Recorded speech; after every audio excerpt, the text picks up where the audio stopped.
Hello everyone, my name is गुरु टेंगुरिया। सो ये हमारी plan development second book के सेकंड चैप्टर की लास्ट वीडियो है।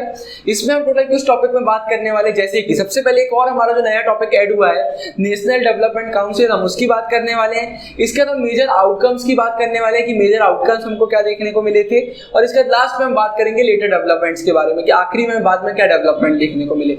अगर इस चैप्टर की हम बात करें तो इस चैप्टर टोटल दो नए टॉपिक ऐड हुए हैं, एक है नीति आयोग और एक है नेशनल डेवलपमेंट काउंसिल। तो ये दोनों टॉपिक को हमने कवर कर दिया और इसके हम एक अलग वीडियो भी बना देंगे इसी को कट करके, जिसमें जिन लोगों को सिर्फ वही टॉपिक पढ़ना है उनको प्रॉब्लम ना हो। तो सीधा चालू करते हैं।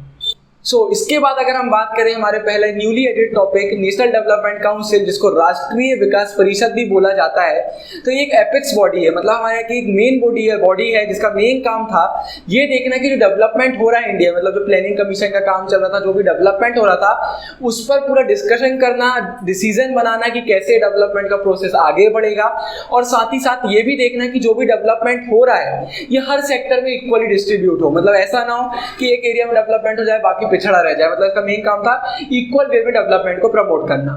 और अगर हम इसके बारे में थोड़ी बात करें तो 6 अगस्त 1952 को फॉर्म हुआ था, और इसको फॉर्म करने का जो मेन रीजन था वो यही था कि जो 5 ईयर प्लान उस समय से बन रहे थे उसको स्ट्रेंथ बढ़ाना उसकी, मतलब जैसे 5 ईयर प्लान बन रहे हैं तो उसका रिलेटेड पूरा डिस्कशन डिसीजन जितना भी होता था वो यहाँ पर किया जाता था। ये इसका मेन काम था। और अगर हम बात करें तो ये पीएम द्वारा प्रेसाइडेड होता है और इसकी मीटिंग में प्राइम मिनिस्टर रहते हैं, कैबिनेट मिनिस्टर्स जितने भी होते हैं, यूनियन कैबिनेट मिनिस्टर, वो सारे हमें देखने को मिलते हैं। इसके बाद हर स्टेट के सीएम वहां पर रहेंगे, यूनियन टेरिटरी के रिप्रेजेंटेटिव्स रहेंगे। अगर इन लोग वहां पर नहीं आ पाते तो इनका कोई भी उस समय का वैलिड सब्स्टिट्यूट वहां पर बैठता है। और इसके साथ साथ नीति आयोग के जितने मेंबर हैं ये भी वहां पर बैठते हैं। पहले यहाँ पर प्लानिंग कमीशन के लोग बैठते थे मीटिंग में, लेकिन जब से प्लानिंग कमीशन को अबॉलिश करके नीति आयोग आया है तो अब नीति आयोग के लोग वहां पर बैठते हैं। ये मेन इसका काम था। लेकिन बाद में हुआ क्या, जब नरेंद्र मोदी जी ने नीति आयोग को लॉन्च किया तो उसके बाद अब बात चल रही है ये एनडीसी को अबॉलिश करने की। मतलब अब सबका कहना है कि नेशनल डेवलपमेंट काउंसिल को अबॉलिश कर देना चाहिए, क्योंकि जो नीति आयोग है उसकी भी जितनी आइडियोलॉजी और जिसका भी उसका काम करने का तरीका है वो पूरा एनडीसी से मैच करता है। मतलब आज की डेट में एनडीसी रिलेवेंट नहीं रह गई है। और साथ ही साथ ये भी देखने को मिलता है कि जब से नीति आयोग फॉर्म हुआ तो यहाँ पर अब कोई मीटिंग भी नहीं होती, कोई डिस्कशन भी नहीं होता, क्योंकि जरूरत ही नहीं पड़ती है, सेम चीज पूरी हो गई है। ये बात बहुत ज्यादा चल रही है कि इसको अबॉलिश करना है, लेकिन अभी तक कोई रिजोल्यूशन पास नहीं हुआ है, कोई इस पर ऐसे लॉज नहीं बने, इसलिए इसको अभी तक अबॉलिश नहीं किया गया है। और मेनली ये बात चालू हुई थी सबसे पहले अटल बिहारी वाजपेयी जी के समय से, जब वो हमारे पीएम थे। उसके बाद मनमोहन सिंह जी जब हमारे पीएम थे, जब से ये बात चल रही थी कि प्लानिंग कमीशन जो था अब वो बहुत पुराना हो गया है, उसको चेंज करने की जरूरत है। इसलिए उसके बाद फिर नरेंद्र मोदी जी के पीरियड में नीति आयोग बनाया गया था। फिर दोनों चीज इर्रेलेवेंट है। मुझे नहीं मालूम ये टॉपिक क्यों ऐड किया गया है जब आज की डेट में ये इर्रेलेवेंट है, बट फिर भी ये टॉपिक आपको समझाना बहुत जरूरी था क्योंकि अभी अभी ऐड हुआ है। इसके बाद हम सीधे बढ़ते हैं हमारे अगले टॉपिक पर कि मेजर आउटकम्स हमें क्या देखने को मिले।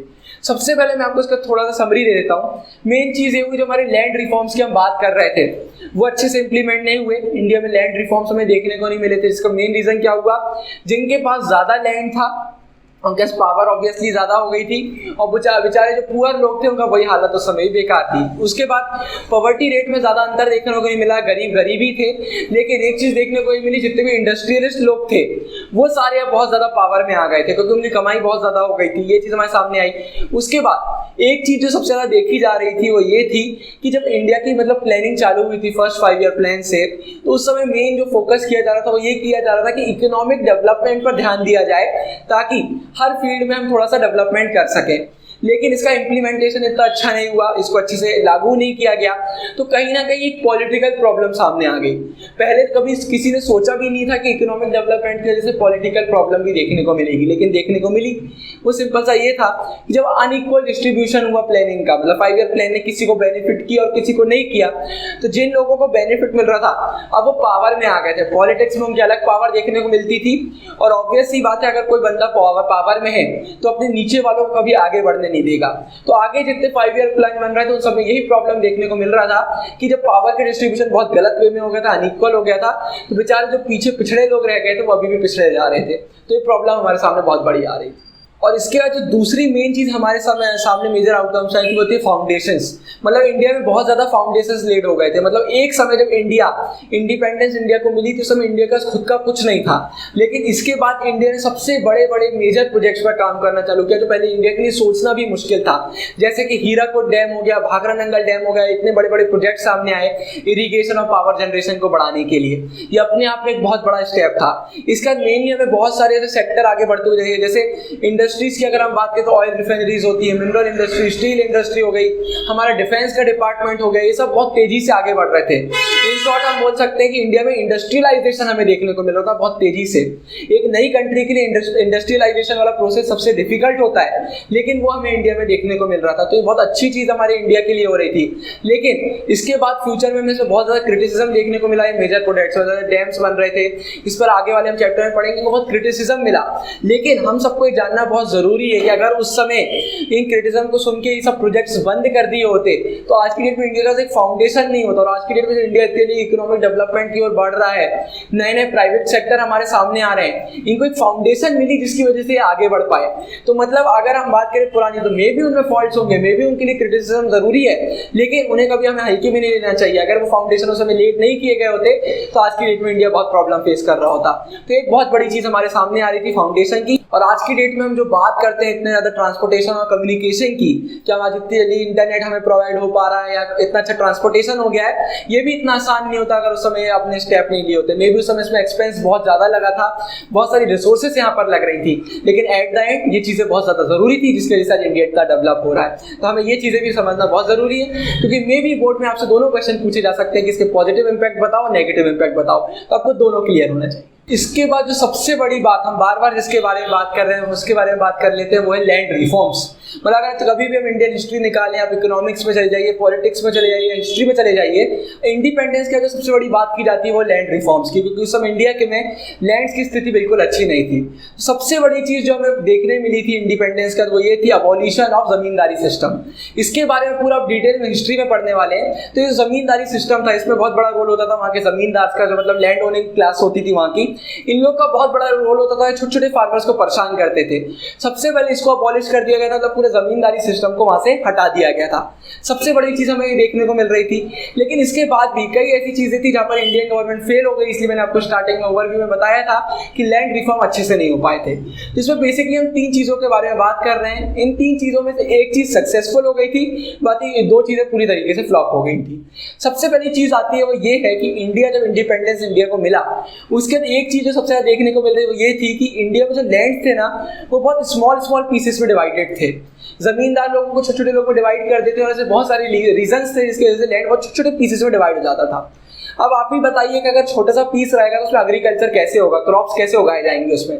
तो सबसे बड़ा स्टेप ये लिया गया था कि जो छोटे छोटे लैंड थे उनको जोड़कर एक बड़ा लैंड बनाया गया था ताकि उस पर एग्रीकल्चर किया जा सके, और ये बहुत हद तक सक्सेसफुल हुआ था। वैसे बहुत सारे छोटे छोटे पीसेस लैंड थे जिनको जोड़ा गया, फिर कई लैंडलेस फार्मर को ये प्रोवाइड करवाए गए थे जहां पर उन्हें एग्रीकल्चर चालू किया। तो एक बहुत बड़ा सक्सेसफुल ये चीज आई थी हमारे सामने। इसके बाद दो चीजें और आई थी जो फेल हो गई थी। उसमें सबसे पहली चीज ये थी, उसको बोला जाता है ceiling. Land ceiling economics term है या अपर लिमिट बोलते हैं इसको। इसका बेसिकली मीनिंग ये होता है कि एक पर्टिकुलर पर्सन कितना लैंड होल्ड कर सकता है। पुराने समय क्या होता था, जमींदार होते थे या बहुत रईस लोग होते थे, इनका इतना ज्यादा लैंड होता था कि इन लोगों को मतलब जरूरत भी नहीं होती थी और इन लोग एग्रीकल्चर में इंटरेस्टेड भी नहीं होते थे, फिर भी ज्यादा लैंड होल्ड करते थे। तो एक लिमिट लगा दी गई थी जिसका मेन प्रॉफिट ये बोला जा रहा था कि अब जो वो जमींदार है जिनको लैंड में इंटरेस्ट भी नहीं है, एग्रीकल्चर में इंटरेस्ट भी नहीं है, अब उनके हाथ से लैंड हट जाएगा और उन बेचारे फार्मर के पास आ जाएगा, सही में कुछ उगाना चाहते हैं, पैसे कमाना चाहते हैं। लेकिन ये फ्लॉप हो गया। इसका सिंपल ये रीजन था कि लॉस तो बनाए गए, लेकिन लॉस को कैसे हराना है ये जमींदार बड़े अच्छे से जानते थे। उन्होंने नए नए तरीके निकाल लिए लॉस को बंद करने में के लिए। इसको बारे में हम हिस्ट्री में पढ़ेंगे, लेकिन एग्जांपल दे देता हूँ। जैसे उन्होंने बोला कि एक पर्टिकुलर जन है वो 2 एकड़ लैंड होल्ड कर सकता है, मैं सिर्फ आपको एग्जाम्पल दे रहा हूँ। तो उन्हें अपने फैमिली के अलग अलग मेंबरों के नाम पर लैंड करवा दिए थे। तो ऐसे बहुत सारे तरीके निकल के आ रहे थे जहां पर मालूम चल रहा था कि गवर्नमेंट के लॉस फेल हो रहे थे। तो एक चीज हमारे सामने आ रही थी। दूसरी चीज, जो टेनेंट्स फार्मर होते हैं, मतलब जो दूसरों के लैंड पर काम करते हैं, लैंडलेस फार्मर्स, उनके लिए भी रूल्स बनाए गए थे। उनको बोला गया था कि हम आपको सिक्योरिटी देंगे, ऐसा नहीं होगा कि आपने आज काम किया तो कल आपको लोग निकाल दें, आपको एक टाइम पीरियड की सिक्योरिटी दी जाएगी जिसमें आप लोग भी पैसे कमा सके, अपना घर चला सके। लेकिन ये लॉ भी सिर्फ बन के रह गया, इस लॉ को भी ब्रेक कर दिया गया था और बहुत सारे टेनेंट्स को निकाल दिया गया था, जिनकी वजह से उस समय सुसाइड केसेस भी फार्मर के बहुत ज्यादा बढ़ रहे थे। तो ये चीज हमारे सामने आ रही थी। एक्चुअली होता क्या है, जितना ये बोलना आसान होता है इतना करना आसान नहीं होता है। गवर्नमेंट का एक ही ऑप्शन था कि अगर गवर्नमेंट को लॉज इंप्लीमेंट करने थे, जितने भी हमारे लैंडलेस फार्मर या पुअर फार्मर्स थे इनको मोबिलाइज करना था, मतलब इनको इकट्ठा करना था। जब लोग यूनाइटेड होंगे तभी कुछ हो पाएगा, लेकिन वो अच्छे से देखने को नहीं मिल रहा था। इसके बाद जो वहाँ की लैंड ओनिंग क्लास थी, मतलब रिच क्लास थी, उन लोग के पास बहुत ज़्यादा पॉलिटिकल पावर थी। तो या तो वो कोई रूल्स बनने ही नहीं देते थे, मतलब लॉ बनने की बारी आती थी तो या तो लॉ बनने ही नहीं देते थे, या बनते थे तो उन्हें सिर्फ पेपर में लिखे रहने दिया जाता था, मतलब बन के लिखे गए लेकिन कभी वो इम्प्लीमेंट ही नहीं हो पाते थे, इनकी पावर होती थी। तो ये चीज़ हमारे सामने बहुत ज़्यादा देखने को मिल रही थी। तो इससे हमें दो चीज़ें हमारे सामने मालूम चलती हैं और ये बोर्ड के पर्सपेक्टिव से भी इंपॉर्टेंट है। पहली कि अगर इकोनॉमिक्स कुछ में हो रहा है तो उसका इम्पैक्ट पॉलिटिक्स उसमें भी होगा, मतलब यहाँ पर हमें देखने को मिल रहा है और मतलब सेम वाइस वर्सा भी होगा। अगर पॉलिटिक्स में कुछ हो रहा है तो उसका हमें इम्पैक्ट इकोनॉमिक्स उसमें भी देखने को मिलेगा। जैसे हमारे सामने एग्जांपल आया, इतने सारे लॉज बनाए गए लेकिन उसके बाद भी इकोनॉमिक डेवलपमेंट का सोचा गया, पर फिर भी जो लैंड ओनिंग क्लास थी, जो रिच क्लास थी, उनका दबदबा हमें देखने को मिला। ये चीज हमारे सामने आ रही थी। इसके बाद एक चीज और हमें जो देखने को मिलती है वो ये है कि हमारे जो टॉप क्लास लीडर्स हैं, मतलब अगर पीएम हो, सीएम हो, कोई भी हो टॉप क्लास लीडर्स, वो अगर जेन्युइनली भी चाहते हैं कि उन लोग पुअर फार्मर के लिए कुछ करें, ये जब तक पॉसिबल नहीं है, जब तक छोटे स्तर के जो लीडर्स हैं वो सामने आके काम करना चाहे, मतलब जो social group, dominant social group होता है, उसका बहुत बड़ा रोल होता है। सिर्फ लीडर के कहने से कुछ नहीं होता है, सबको इकट्ठा होकर काम करना पड़ता है अगर कुछ करना है, जो कमी यहाँ पर देखने को मिल रही थी। तो ये पूरा सीन हुआ था लैंड रिफॉर्म्स। इसके बाद जो हमारे चैप्टर का सबसे दर्दनाक पार्ट आता है वो है फूड क्राइसिस। एक्चुअली हुआ क्या, 1960s में इंडिया की इतनी खतरनाक सिचुएशन हो गई थी कि पूरे इंडिया में फूड शॉर्टेज हो गया था। एक्चुअली 90s, 40s और 50s में भी ये थोड़ा प्रॉब्लम था कि इंडिया में जितना भी पॉपुलेशन ग्रोथ हो रहा था, फूड ग्रोथ जो था वो बहुत बेयरली इसको क्रॉस कर पाता था। मतलब हमेशा देखने को मिलता था कि most of the time population ज्यादा है और फूड ग्रोथ कम है। ये प्रॉब्लम 1940s और 50s में भी चल रही थी, लेकिन 1960s में बहुत बुरी हालत हो गई थी। इसका मेन रीजन है कि इंडिया में बहुत सारे एरिया में ड्रॉट देखने को मिल गया था, पूरा सूखा पड़ गया था, पानी नहीं गिर रहा था, रेनफॉल नहीं हो रही थी। इसके साथ साथ 1965 से 1967 के पीरियड में इंडिया को दो मेजर प्रॉब्लम आ गई थी। पहली, इंडिया को दो वॉर फेस करनी पड़ गई थी और दूसरी ये था कि इंडिया फॉरेन एक्सचेंज में बहुत लो आ गया था। इसकी पूरी डिस्कस हम आने वाले चैप्टर में करने वाले हैं। तो ये प्रॉब्लम इंडिया में आ रही थी, तो इंडिया के बहुत सारे एरिया में नियरली फेमाइन सिचुएशन हो गई थी, मतलब सूखा पड़ चुका था, लोगों के खाने के लिए अवेलेबल नहीं था खाना, क्योंकि इतना ज्यादा फूड शॉर्टेज हो गया था। लेकिन इसका जो मेन इम्पैक्ट हमको देखने को मिलता है वो बिहार में देखने को मिलता है। कभी भी अगर हम फूड क्राइसिस की बात करते हैं तो बिहार का नाम सामने आ ही जाता है। इसके सिंपल रीजन थे, बिहार में सबसे ज्यादा फूड शॉर्टेज देखने को मिल रहा था। अगर हम बिहार की बात करें तो बिहार में 9 डिस्ट्रिक्ट ऐसी थी जो जितना प्रोड्यूस करती थी फूड, अब उसका आधा भी नहीं कर पा रही थी, मतलब इतनी ज्यादा फूड शॉर्टेज आ गई थी।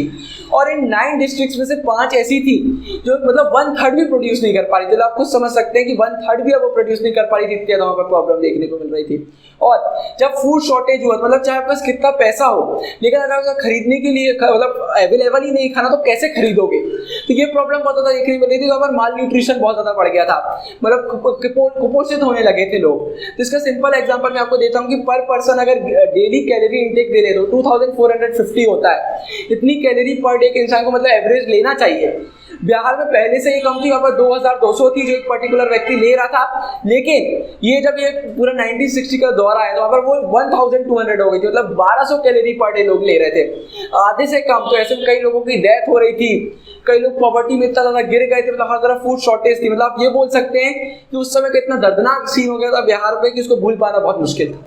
और इसके बाद अगर हम बात करें बिहार में डेथ रेट की, तो 1967 में जो डेथ रेट थी वो 34% ज्यादा थी as compare to the following year. मतलब अगर हम 1968 और 1967 को कंपेयर करें तो 1967 में सीधा 34% राइज था डेथ में। मतलब आप समझ सकते हो उसमें कितने सारे लोग मर गए थे फूड शॉर्टेज की वजह से, और ये फेमाइन जैसी सिचुएशन जो आ गई थी, ये बहुत बड़ी चीज देखने को मिल रही थी। और सिर्फ एक यही प्रॉब्लम नहीं थी, फूड प्राइसेस बहुत ज्यादा बढ़ गए थे बिहार में।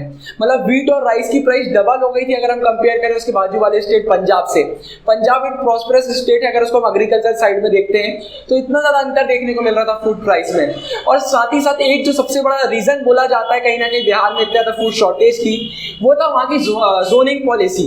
वहाँ की गवर्नमेंट ने जोनिंग पॉलिसी करी थी जिसका सीधा सीधा मीनिंग होता है कि फूड का ट्रांसपोर्टेशन अक्रॉस द बॉर्डर्स नहीं होगा स्टेट्स की, मतलब ना ये फूड ट्रेड नहीं होगा, पूरा ट्रेड बंद हो जाता है फूड का।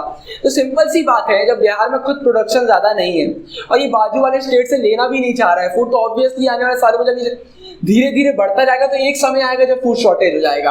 तो ये चीज हमको बहुत ज्यादा वहां पर देखने को मिल रही थी। और जब ये फूड शॉर्टेज हुआ तो इसके बहुत सारे कॉन्सिक्वेंसेज देखने को मिले। सबसे पहला कॉन्सिक्वेंसेज जो देखने को मिला था वो ये था कि इंडिया को बाहर के देशों से हेल्प लेना पड़ रहा था। सिर्फ वीट बहुत ज्यादा इंडिया ने इम्पोर्ट किया उस समय बाहर से, क्योंकि वीट की कमी आ गई थी इंडिया में, और मेनली जो हमें हेल्प लेने मिल रही थी वो यूएस से। तो कहीं ना कहीं जब आप बाहर वालों से हेल्प मारते हो तो आपकी एक पोजीशन वीक हो जाती है पूरे ग्लोबल सोसाइटी में। आप उनके पहली बार तो कर्जदार हो जाते हैं और साथ ही साथ एक जो आपकी इज्जत होती है वो कहीं ना कहीं गिरने लगती है, मतलब आप तो अपनी पॉलिसी के अच्छे से फ्रेम नहीं करी जो आप ऐसे हो गए। और बहुत सारे हमें इसके आउटकम बाद में देखने को मिलते हैं जो अच्छे नहीं होते। तो ये मेन चीज हमारे सामने आ रही थी। उसके बाद अब जो हमारे प्लानर्स थे उस समय के, जो आगे की प्लानिंग कर रहे थे, अब उनका मेन फोकस जो हो गया था वो शिफ्ट हो गया था सेल्फ सफिशिएंसी में। मतलब अब उनका कहना था कि इंडिया को हमें सेल्फ सफिशिएंट बनाना है, कि इंडिया खुद अपने इंडिया में प्रोडक्शन करे और उसको बाहर के लिए ना देखना पड़े। मतलब ऐसी सिचुएशन फिर से ना आए कि इंडिया में फूड की शॉर्टेज हो जाए। तो सेल्फ रिलायंट बनने का मेन अब समय आ गया था, इस पर प्लानिंग हो रही थी। और इसका जो एक थोड़ा सा इमोशनली हमें एक नेगेटिव पॉइंट देखने को मिलता है वो ये है कि पहले इंडिया के जो प्लानर्स थे, जो प्लानिंग कमीशन थी, इन लोग एक बहुत पॉजिटिव वे में काम करते थे। इनके अंदर एक प्राइड होती थी इंडिया के लिए काम करने में जब इंडिया में ग्रोथ हो रही थी। लेकिन जब इतना बड़ा सीन इंडिया में हो गया, मतलब इंडिया में लोग मर रहे हैं फूड की क्राइसिस की वजह से, तो कहीं ना कहीं वो जो ऑप्टिमिज्म था वो खोता हुआ दिखता है। और मेन प्रॉब्लम ये आती है वो सेंस ऑफ प्राइड भी खो जाता है। सब डर जाते हैं कि यार हम लोग ने इतनी प्लानिंग करी और ऐसी सीन हुई।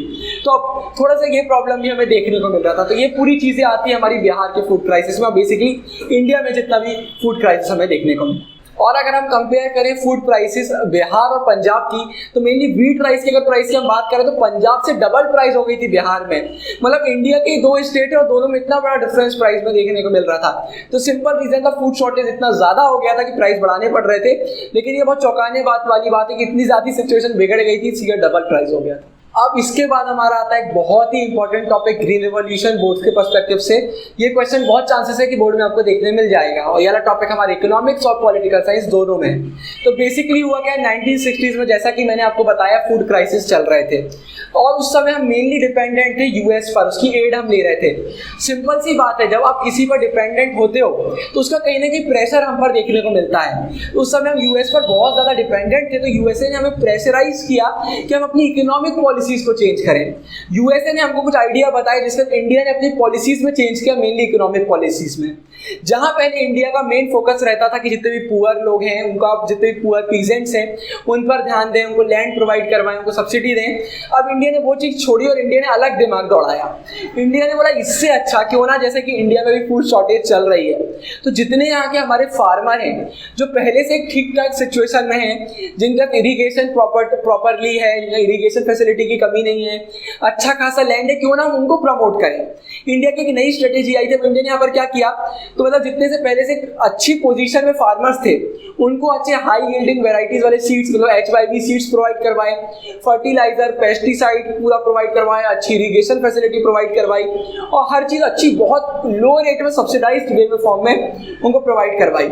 उनसे बोला गया कि आप अच्छा अपना प्रोडक्शन बढ़ाओ क्योंकि आपके पास पहले से ही हर चीज है, हम आपको पूरी हेल्प कर रहे हैं फाइनेंशियल वे में, तो आपका प्रोडक्शन बढ़ेगा। और उस समय की अच्छी स्ट्रेटेजी थी क्योंकि लोगों का आर्गुमेंट उसमें ये करना था कि माना जो पुअर लोग हैं उनकी मदद हमें करनी चाहिए, लेकिन आज की डेट में इंडिया की सिचुएशन बहुत ज़्यादा खतरनाक हो गई है, फूड क्राइसिस बहुत बढ़ गए हैं, तो अभी बेस्ट ऑप्शन रहेगा कि अगर हम पहले से जो थोड़ी अच्छी सिचुएशन में उनको और प्रमोट करें तो लोग ऑब्वियसली बहुत ज़्यादा प्रोडक्शन ला के देंगे इंडिया को। तो ये चीज़ सामने आई। इसके बाद प्रोडक्शन बढ़ने लगा था थोड़ी स्पीड में, और मेनली जो राइस दिखा था हमको वो व्हीट वाले एरिया में था। मतलब इंडिया में व्हीट प्रोडक्शन बहुत ज़्यादा बढ़ गया था और इसी को आज की डेट में हम ग्रीन रिवॉल्यूशन के नाम से जानते हैं। लेकिन जितना सोचा था इतना भी कुछ ऐसा नहीं हुआ। ऐसा नहीं हुआ था कि इंडिया में बहुत ज़्यादा कोई ग्रोथ देखने मिल गया था एग्रीकल्चर साइड में। एक मॉडरेट ग्रोथ था और मेनली व्हीट वाला एरिया में हमें प्रोडक्शन बढ़ता हुआ दिख रहा था, लेकिन इसके साइड इफेक्ट्स भी बहुत ज्यादा आ रहे थे। पहला था पोलराइजेशन हो गया था। इसका सिंपल मीनिंग ये है कि जैसा कि मैंने आपको बताया, मेनली अब ध्यान किस पर दिया जा रहा था, जो फार्मर पहले से अच्छी स्थिति में है। तो ऑब्वियस सी बात है, जब उन पर ज्यादा ध्यान दिया तो पुअर जो थे वो और पुअर हो गए।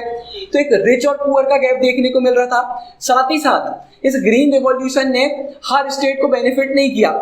इसमें यह भी देखा जा रहा था कि जरूरी नहीं है फार्मर कैसा है, वहां पर इरिगेशन फैसिलिटी अच्छी है कि नहीं है, वो एरिया अच्छा है कि नहीं है, लैंड में अच्छा नहीं है कि मतलब प्रोड्यूस करने के लिए। तो जो स्टेट अच्छे एग्रीकल्चर स्टेट माने जाते थे उन पर ज्यादा ध्यान दिया।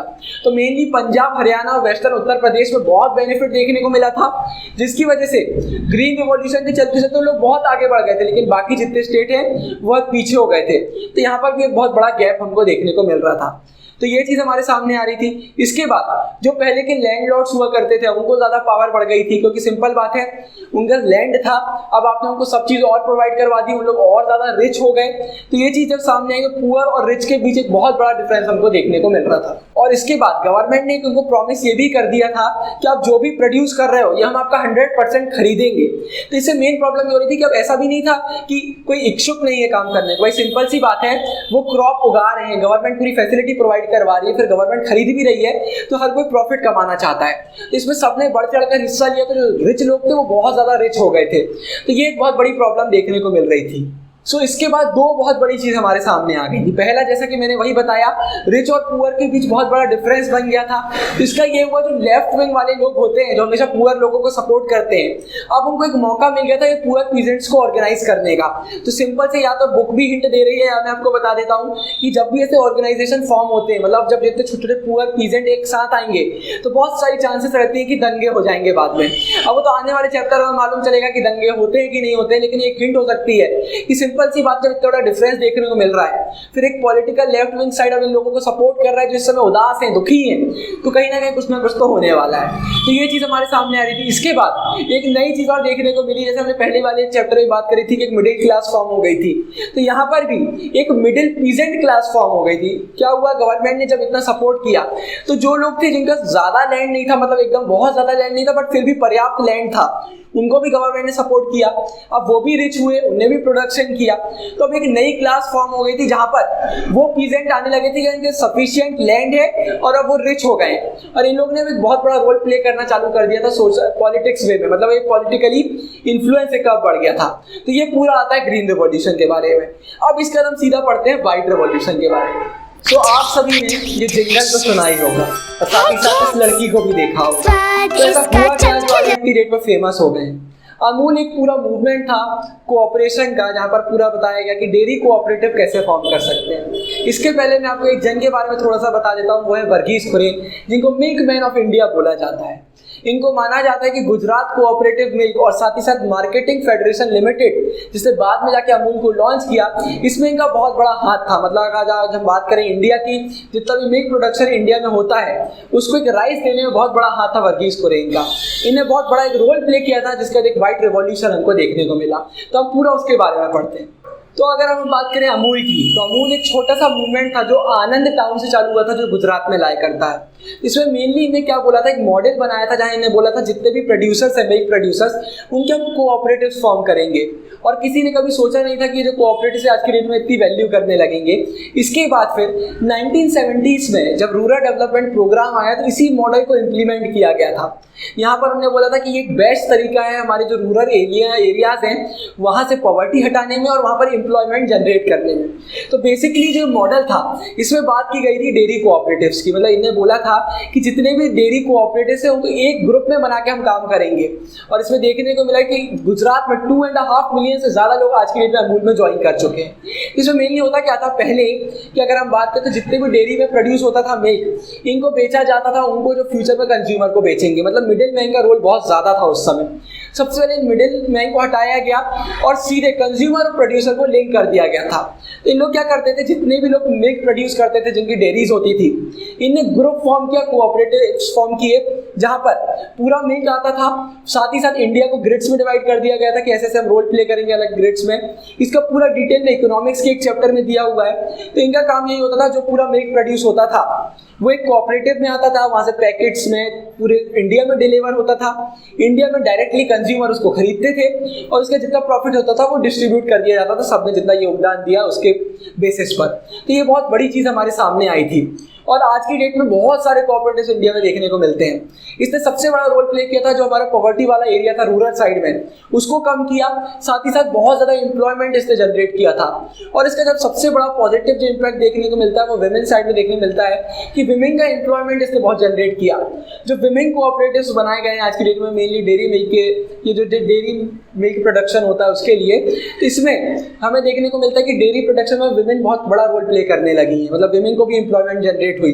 तो ओवरऑल कह सकते हैं कि ये जो कि रिवॉल्यूशन आया था ऑपरेशन फ्लड, इसको बोला जाता है 1970s में, एक छोटा सा मॉडल आया था कि पहले गुजरात में अमूल ने डिसाइड किया कि हम ये मॉडल अपनाएंगे, फिर इस मॉडल को अप्लाई करके 1970s में एक प्रोग्राम आया जिसको ऑपरेशन फ्लड बोला गया और वो ऑपरेशन फ्लड ने इंडिया में इतना ज़्यादा मिल्क प्रोड्यूस किया और आज की डेट में इंडिया इतना ज़्यादा मिल्क के लिए जाना जाता है, पूरे लोगों की पॉवर्टी मिटी, कहीं ना कहीं एम्प्लॉयमेंट बढ़ा। तो ये पूरा वाइट रिवॉल्यूशन के बारे में आता है। इसके बाद अब हम पढ़ेंगे हमारा लास्ट की लेटर डेवलपमेंट हमको क्या देखने को मिले, उनके बारे में आगे फुल डिस्कस करेंगे, लेकिन बहुत जानना जरूरी है कि छोटे छोटे और क्या डेवलपमेंट इस पीरियड में हमें देखने को मिले। सो इसके बाद लेटर डेवलपमेंट में बहुत सारे छोटे छोटे डेवलपमेंट देखने को मिल रहे थे। तो आने वाले चैप्टर में हम उनकी बात करने वाले थे। सबसे पहले कि नेहरू जी की डेथ के बाद कांग्रेस पार्टी में क्या क्या प्रॉब्लम देखने मिली थी, ओवरऑल इंडिया में उसका क्या इम्पैक्ट हुआ था। उसके बाद हम पढ़ेंगे कि इंदिरा गांधी जब आई तो उनका कैसे एकदम राइज हुआ, वो एकदम इतनी फेमस कैसे हो गई। इंदिरा गांधी के बारे में हमें बहुत ज्यादा पढ़ना है पॉलिटिक्स में कि उन्होंने क्या क्या किया, क्या अच्छा था क्या बुरा था, उनके बारे में हम पूरा पढ़ेंगे।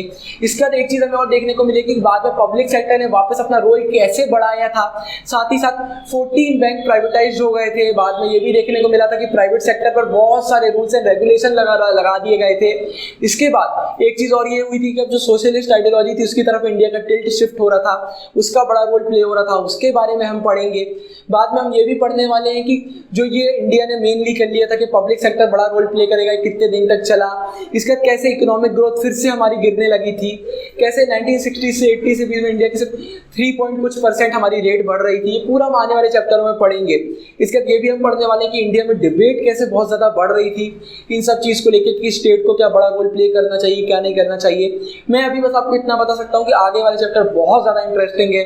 स्पेशली अगर हम इंदिरा गांधी वाले चैप्टर की बात करें तो हमारे बहुत सारी चीजें पॉलिटिक्स की देखने को मिलती हैं, इंडिया के कॉन्स्टिट्यूशन के फ्लॉज देखने को मिलते हैं। इसके बाद अगर नेहरू जी वाले पीरियड में हमें बहुत देखने को मिलेगा। आगे के जितने चैप्टर हैं वो मेनली फोकस करते हैं पॉलिटिक्स में और पॉलिटिक्स सबसे ज्यादा इंटरेस्टिंग होता है, आप सब भी जानते होंगे। तो आगे चैप्टर थोड़े थोड़े बड़े होंगे, नए नए टॉपिक्स ऐड हो गए हैं तो मजा आएगा, पर पहले मजा कम आता था, मजा डबल होने वाला है क्योंकि पहले जो टॉपिक छोटे छोटे खत्म कर देते हैं उनको भी तो बड़ा कर दिया। बहुत इंपॉर्टेंट टॉपिक है, मुझे पढ़ाने में मजा आने वाला है और आपको पढ़ने में मजा आएगा। तो आगे हम फिर से मिलते हैं। अगर आपको अभी वीडियो पसंद आई तो वीडियो को लाइक कीजिए, चैनल को प्लीज सब्सक्राइब कीजिए और अगर आपको कोई भी सजेशन हो, क्वेरी हो, डाउट हो, किसी पर्टिकुलर टॉपिक पर आपको वीडियो चाहिए तो कमेंट में जरूर बताइएगा। मैं तो मिलता रहूंगा आने वाली वीडियो में, तब तक के लिए signing off, good day, bye bye.